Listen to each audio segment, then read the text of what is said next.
On m'a demandé un peu de faire une présentation sur les nouveaux outils et perspectives. Donc, j'avais fait des slides assez courts, vous allez voir, et en fait, je pense que je vais prendre quand même un petit peu plus de temps par rapport à ce qui a été dit ce matin et hier pour faire écho un peu à tout ça. Si ça marche, voilà. Donc les perspectives, donc j'ai fait en fait 2 slides, donc j'en ai fait un premier autour de la 3D, donc en fait c'est toutes les données, comment elles vont être récupérées, comment elles vont être diffusées, et puis au-delà, comment on a vu les travaux autour de l'IA, comment on va continuer ces travaux-là.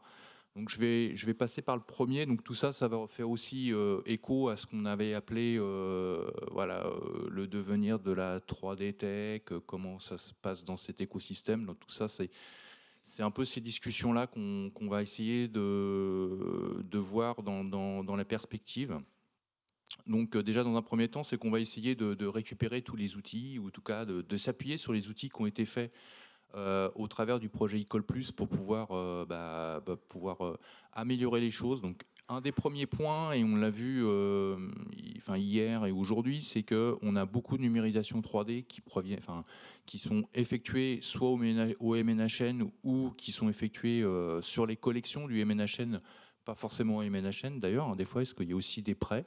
Il y a des gens qui font de la numérisation 3D ailleurs que sur des plateformes. Et actuellement, je dirais que les outils autour de la 3D Tech, ce qui est fait autour de la 3D Tech est difficile, ou en tout cas on pourrait simplifier un certain nombre de choses, unifier aussi les dépôts pour pouvoir faire avoir un maximum de dépôts, et au travers de ça, avoir aussi les problématiques, ou en tout cas commencer à essayer de résoudre les problématiques qui ont été indiquées ce matin autour de la conservation, de la préservation à long terme, de l'archivage.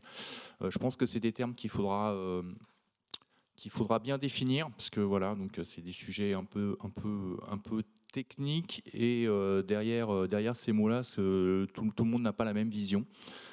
Sachant que quand on parle de patrimoine et qu'on fait de l'archivage pérenne sur du patrimoine, il n'y a pas de délai de conservation ou de préservation. C'est pour l'éternité normalement. Donc vous voyez les enjeux que ça a sur le numérique. Et donc ça veut dire que c'est pas que des problèmes techniques, c'est aussi des problèmes d'organisation, des problèmes financiers, et qu'il y a une norme qui s'appelle la norme OAIS qui définit tout ça très très bien.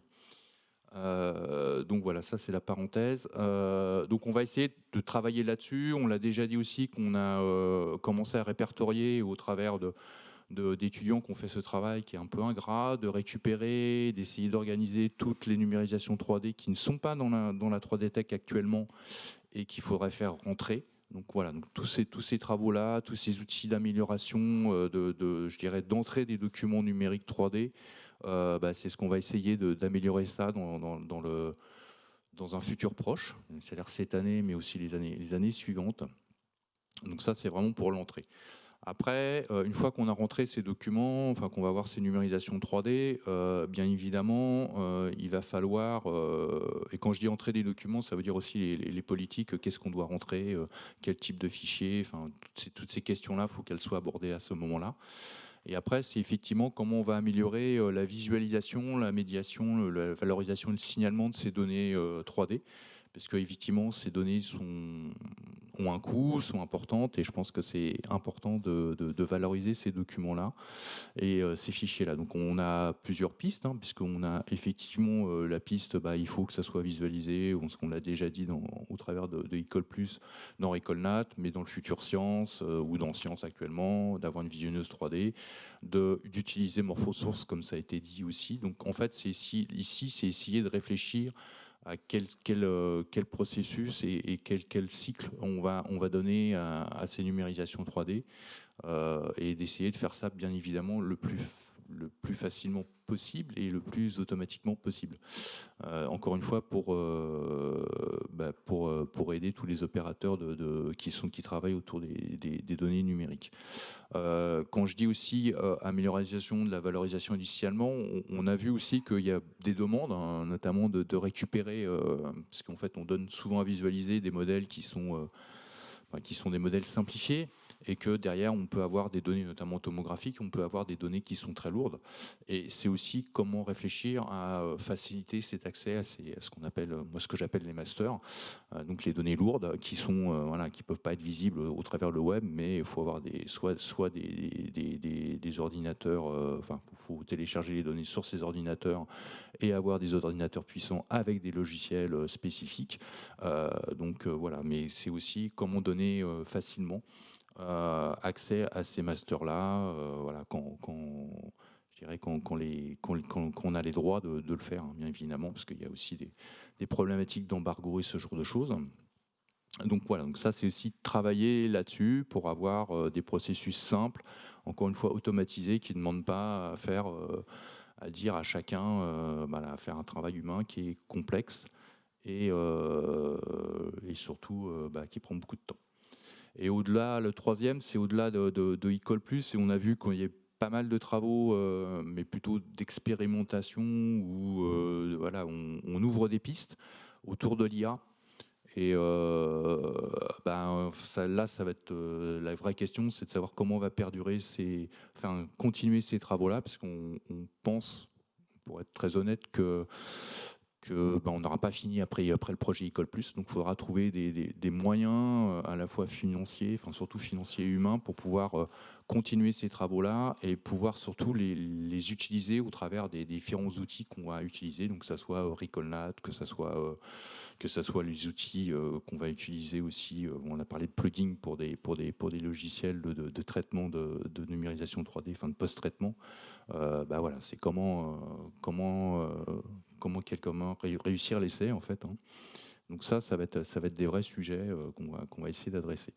Donc ça, c'est à peu près autour de la 3D. Donc on voit bien que la 3D Tech, en fait, elle est sur les deux premiers pans, sur des questions à la fois de faire rentrer les documents, mais aussi de valorisation et de signalement.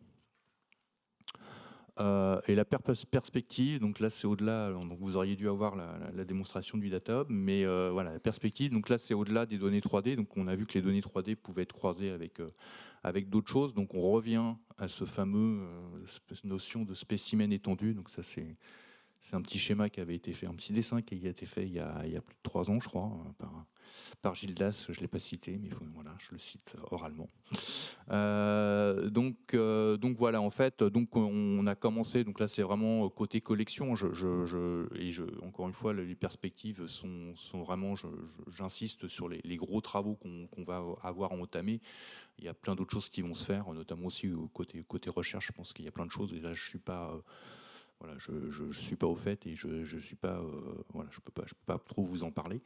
Mais donc voilà, donc nous on va travailler autour du spécimen étendu. Donc spécimen étendu, alors l'ordre des puces, je vais le prendre dans le désordre, puisque effectivement un des travaux et un des objectifs du Data Hub, c'était commencer à, je dirais, pointer du doigt, ou en tout cas à toucher cette notion de spécimen étendu en essayant de lier pas mal de données entre elles. Sur des données qui sont à l'heure actuelle dans des silos, même au sein du MNHN, mais aussi au-delà du MNHN, qui sont silotées. Et là, c'est d'essayer de les regrouper, de les lier, et pour avoir une vision sur un spécimen de collection, d'avoir le plus largement possible toutes ces données qui y a à faire. Notamment aussi, par exemple, sur les données 3D, ou les données d'ADN ou de génétique, de pouvoir aussi savoir ce qui a déjà été fait sur ce spécimen-là pour ne pas dupliquer les choses. Donc voilà, donc ça c'est vraiment le Data Hub qui va devenir, encore une fois c'est une perspective, mais le souhait c'est que ça devienne vraiment une brique importante du nouveau ici de collection. Donc pour faire ça, ça veut dire que bien évidemment, on va falloir toucher les deux pans qui sont qui sont importantes pour le ICI collection, qui sont à la fois l'application qui va permettre de signaler tout ce qui est dans notre collection, donc ce qui s'appelle Science pour l'instant. Enfin, Science, je pense qu'il restera gardera ce nom-là, mais donc voilà. Donc là, c'est effectivement de réfléchir comment on va faire évoluer Science ou renouveler Science pour arriver à ce spécimen étendu et d'avoir toutes les visualisations possibles. Donc voilà, donc ça c'est une des perspectives. Et la grosse chose, on a déjà commencé à la fois au travers du Data Hub, mais aussi de pas mal de choses, c'est de travaux et d'ateliers l'année dernière sur le futur, enfin ce que j'ai appelé l'application d'informatisation et de gestion des collections, parce que c'est quand même une des choses, on l'a vu aussi au travers des présentations hier et aujourd'hui, c'est quelque chose qui est extrêmement important, c'est l'informatisation de nos collections. Donc c'est comment aider et faciliter cette informatisation. Donc ça passe par aussi des outils informatiques, et on sait que voilà, que Jassim, l'actuel Jassim est un peu en bout de course, en fin de vie, et qu'il faut le renouveler. Donc on a commencé pas mal d'ateliers l'année dernière. On va continuer cette année plutôt à faire des études et à travailler sur les fonctionnalités, et bien cerner ce qu'on veut en faire de cet nouvel outil pour ensuite le renouveler. Donc c'est vraiment les trois gros projets qui vont arriver dans le futur.